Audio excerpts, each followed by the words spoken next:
On est de retour dans la grande édition de TV7, c'est l'heure de notre grand débat consacré à la santé mentale. Demain donc sera célébrée cette journée mondiale de la santé mentale, un enjeu crucial que la France a désigné grande cause nationale de l'année 2025. Un Français sur 4 sera confronté à un trouble mental au cours de sa vie. Un chiffre qui rappelle l'urgence d'améliorer les parcours de soins, de lever les tabous et de mieux accompagner les familles des personnes en souffrance. Pour en parler, j'accueille 3 invités. D'abord le professeur Clélia Quiles. Bonsoir, vous êtes psychiatre au centre hospitalier Charles Perrin, l'hôpital psychiatrique de Bordeaux.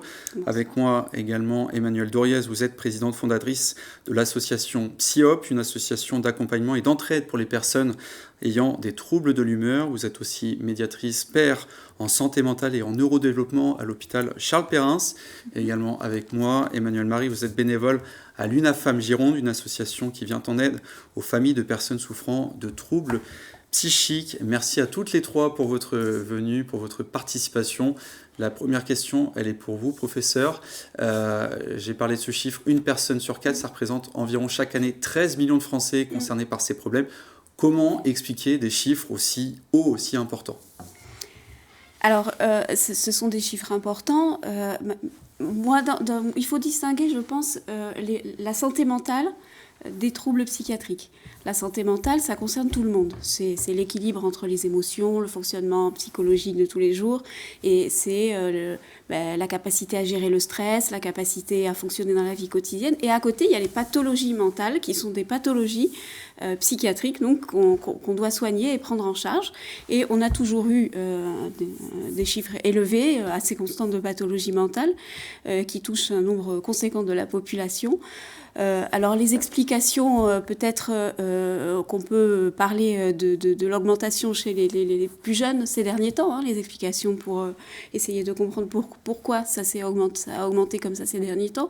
Il y a plusieurs facteurs qui ont fait que ça a pu augmenté ces derniers temps. Il y a eu la période de pandémie, de Covid, avec la période de confinement qui a dû avoir un impact considérable sur les liens et la construction de l'identité de ces personnes. Il y a eu les réseaux sociaux qui ont un impact. Il y a l'ambiance générale avec des craintes existentielles autour du climat, de l'environnement.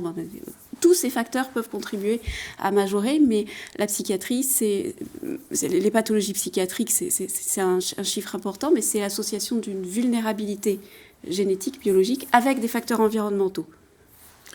Emmanuelle Doriez, toutes les catégories de personnes, que ce soit au niveau social ou en termes d'âge, toutes les personnes sont susceptibles d'être impactées ?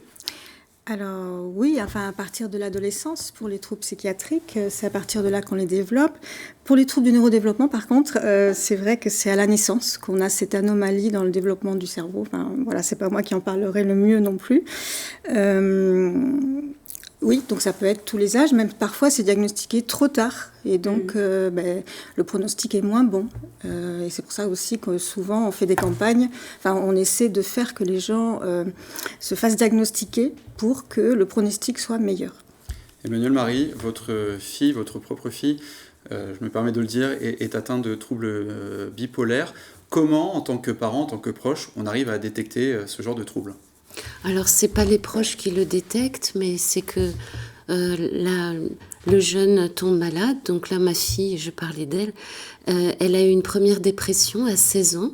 Et tout le monde, les médecins ont pensé que c'était une dépression réactionnelle, quelque chose qui n'allait pas.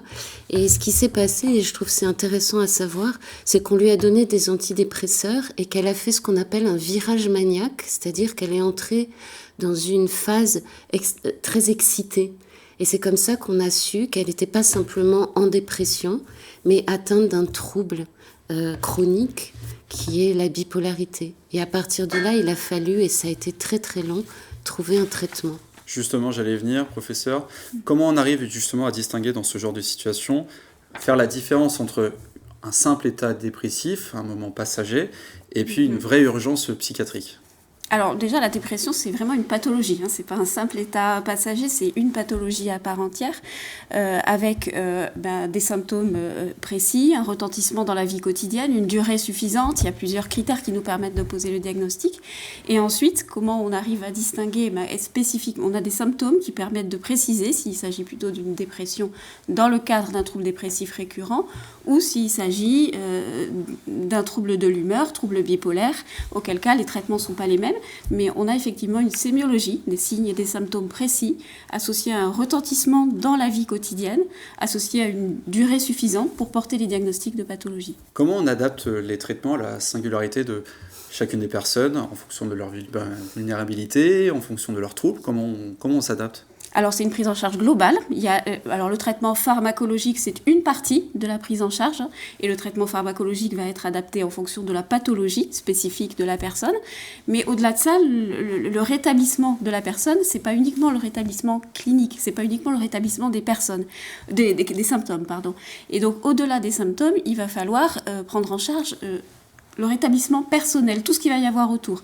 Aider à l'autonomie, aider à la citoyenneté, à l'insertion professionnelle. On va avoir tous ces soins de réhabilitation psychosociale qui vont permettre d'obtenir le rétablissement personnel, et c'est ça qu'on va personnaliser. Alors évidemment, les traitements pharmacologiques sont en fonction des effets secondaires, en fonction de la tolérance des personnes et en fonction de la pathologie, mais au-delà, il y a tout un champ au-delà du traitement pharmacologique. Troubles de la santé mentale, ça recouvre beaucoup de réalités différentes. Emmanuelle Doriez, vous avez été atteinte de troubles bipolaires et de neurodéveloppement. D'abord, pour comprendre qu'est-ce que ça veut dire et surtout comment ça se concrétise au quotidien. Alors, qu'est-ce que ça veut dire ? Eh bien, on m'a d'abord diagnostiqué une anxiété-dépression quand j'étais adolescente. En tout cas, c'est les mots qu'on a mis. Et ça a duré 20 ans. Et au bout de 20 ans, quand même, on m'a dit c'était pas une dépression, c'était pas qu'une dépression, c'était un trouble bipolaire. Et c'est à l'hôpital Charles Perrins qu'on m'a dit ça. Il a fallu attendre 20 ans. Et 20 ans après, il a fallu attendre encore 20 ans pour qu'on me diagnostique un TDAH, trouble déficitaire de l'attention sans hyperactivité pour ma part. Donc c'est avec ou sans hyperactivité. Et des traits autistiques. Bon. Donc vous voyez, c'est long, on a le temps, alors je ne dis pas forcément moi, mais je pense à tous les gens que je reçois dans mon association ou que je vois à l'hôpital. On a le temps de souffrir quand on ne sait pas ce qu'on a. On a le temps de faire souffrir sa famille, on a le temps, enfin voilà, c'est une catastrophe. Enfin, ça peut être vraiment très douloureux, donc je pense qu'il faut vraiment développer l'accès aux soins, l'accès au diagnostic d'abord, et puis après l'accès aux soins, pour tous les troubles psychiatriques ou troubles du neurodéveloppement.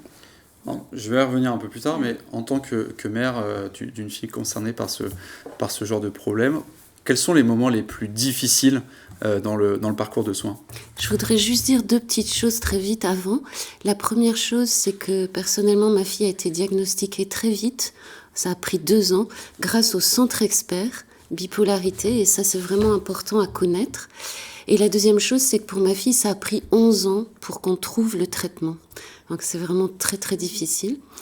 Donc ce qui est le plus dur, c'est de voir souffrir son enfant. Et pour ce qui concerne ma fille, elle est bipolaire, mais elle a surtout un symptôme dépressif. Elle a peu de manie.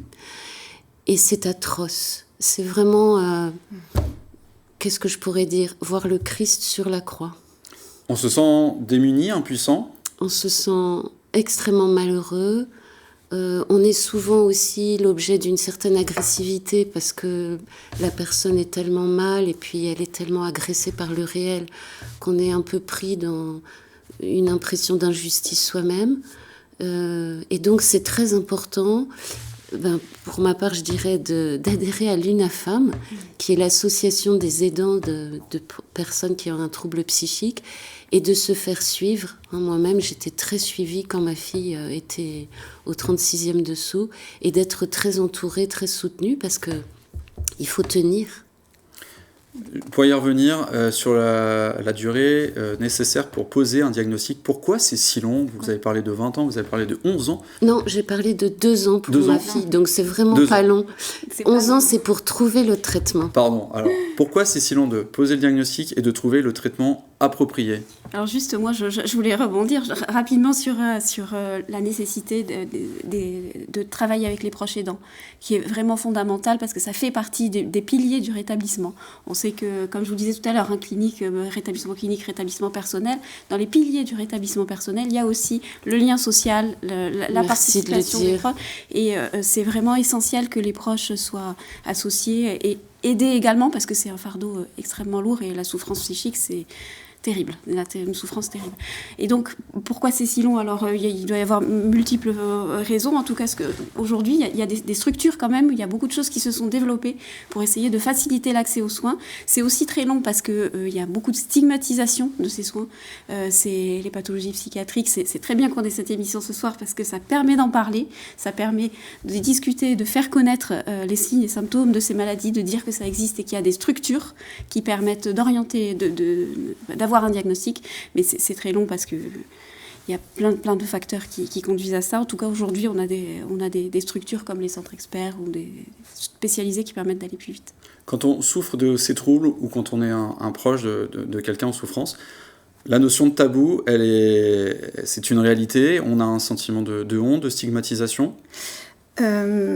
Alors, je voulais juste finir sur le sujet d'avant. En fait, le trouble bipolaire, effectivement, il est très long. Le diagnostic est très long, mais c'est normal parce que il faut avoir du recul pour savoir si finalement c'était une dépression bipolaire ou unipolaire. Voilà. Donc, il faut avoir du recul pour voir s'il y a eu une courbe de l'humeur avec... voilà. Donc, c'est normal aussi. Normalement, la moyenne, je crois que c'est 8-10 ans. Moi, ça a été 20 ans. Voilà.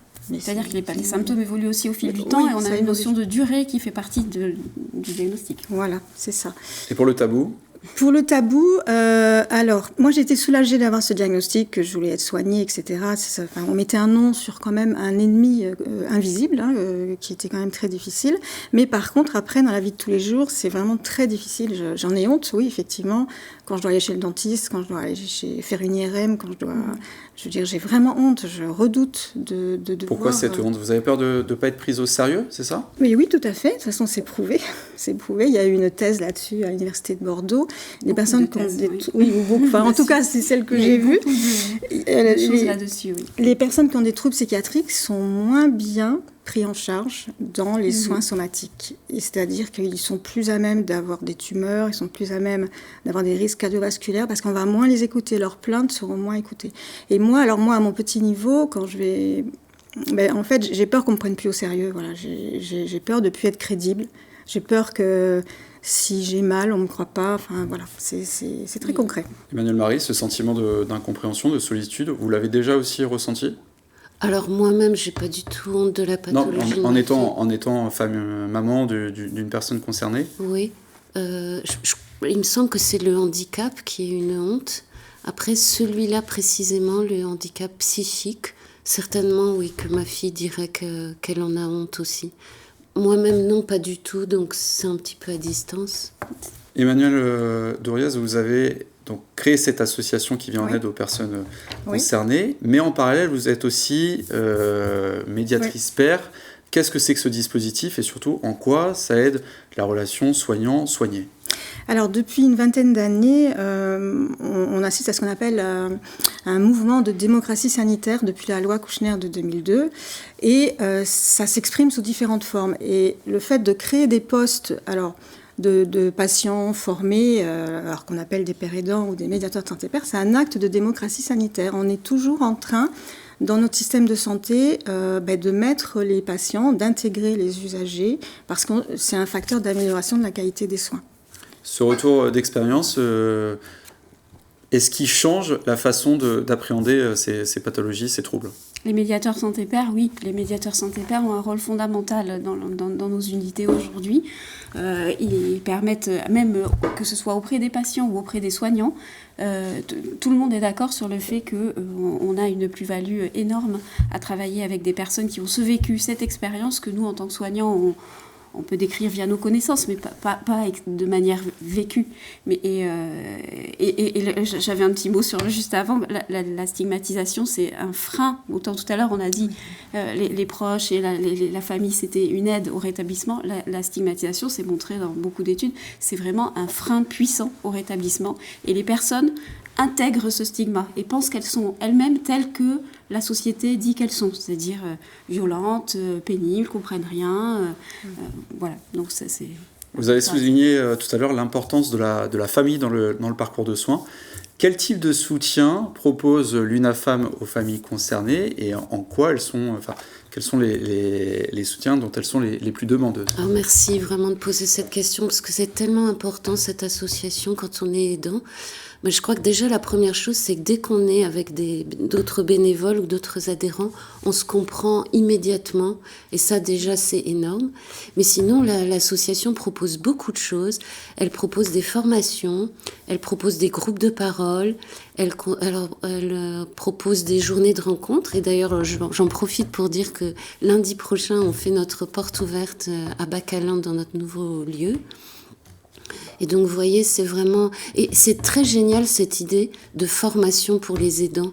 Ça nous permet, ne serait-ce que, d'abord de nous former, mais aussi de nous rendre compte qu'on a un rôle qui est très délicat et que donc, il faut y réfléchir. Et il y a beaucoup de formations proposées. Vous parlez des aidants. Est-ce que ça impacte directement la vie quotidienne, notamment la vie professionnelle? Est-ce qu'on s'arrête de travailler? Est-ce qu'on est obligé de rompre aussi avec notre milieu social?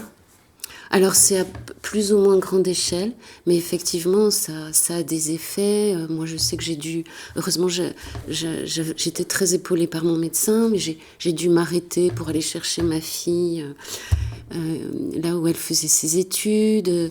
J'ai dû parfois m'arrêter parce que j'en pouvais plus. J'ai parfois fondu en larmes en plein escalier de mon établissement. J'ai dû expliquer à ma hiérarchie que j'avais besoin d'un petit coup de pouce dans mon emploi du temps. Oui, on peut être... Moi, j'ai entendu des gens dire que leur vie amoureuse était difficile parce qu'ils étaient, par exemple, en couple avec quelqu'un, mais qui n'était pas le parent de la personne et que c'est difficile à supporter. Enfin, oui, la vie entière est changée. Oui. Et vous, votre association Emmanuel Doriez, idem, elle vient en aide aux personnes concernées. Quelles sont les actions que vous proposez? Alors nous, le gros finalement de ce qu'on propose, ce sont des groupes de parole, donc entre personnes qui ont des troubles bipolaires de l'humeur, alors on a étendu aussi aux personnes qui ont une dépression unipolaire, c'est-à-dire une dépression. Et on organise des groupes en visioconférence principalement et une fois aussi en présentiel. Mais étant donné que je travaille aussi à plein temps, c'est vrai que l'association fonctionne pas du tout comme une structure où on vient tous les jours. Voilà. On rend le service d'organiser des groupes de parole et une conférence scientifique tous les ans. Et puis, on participe à des petits événements, c'est vrai. On participe aussi au sisme, etc. Mais ce n'est pas un lieu d'accueil. En préparant ce débat avec vous, vous me disiez que la recherche, elle progressait, mais malheureusement, ça ne se concrétisait pas vraiment sur le parcours de soins. Pourquoi on tombe encore dans cet écueil, professeur? Les moyens sont pas... On a peu de moyens déjà pour pouvoir soigner à l'hôpital. On est en difficulté, donc intégrer... tous les programmes de recherche en plus, c'est pas forcément évident quand les moyens sont limités. Mais la recherche progresse quand même beaucoup et je pense qu'il y a quand même, moi je trouve des choses qui sont de plus en plus utiles. Par exemple, c'est mon domaine, mais la recherche participative, on inclut des patients, des médiateurs santé-père dans des programmes de recherche, on construit avec eux. Il y a aussi tous les champs de recherche sur les outils numériques qui permettent d'avoir de nouvelles thérapeutiques. Ça progresse aussi sur la compréhension avec la psychiatrie de précision et la recherche de marqueurs spécifiques pour les pathologies mentales. Donc, il y a des choses quand même. À la fois, ça progresse, à la fois, on peut s'en servir sur le terrain, ça impacte aussi. Mais on a des moyens qui sont pas très...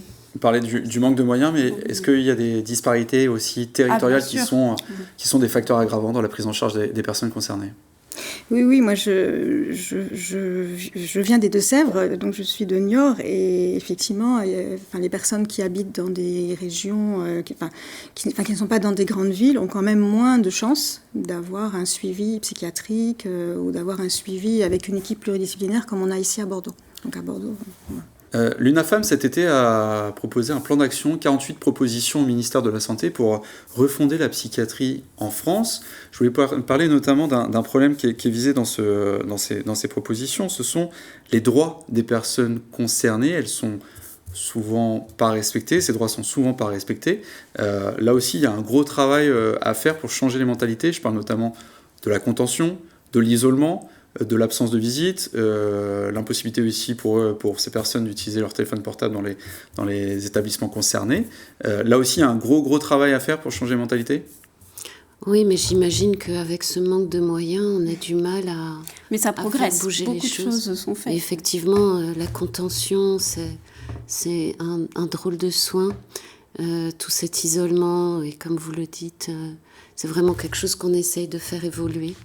Mais ce genre de dispositif, les contentions, l'isolement, etc., c'est pas un soin. C'est pas un soin, et du coup, ça donne l'impression que les gens qui sont là-bas sont fous.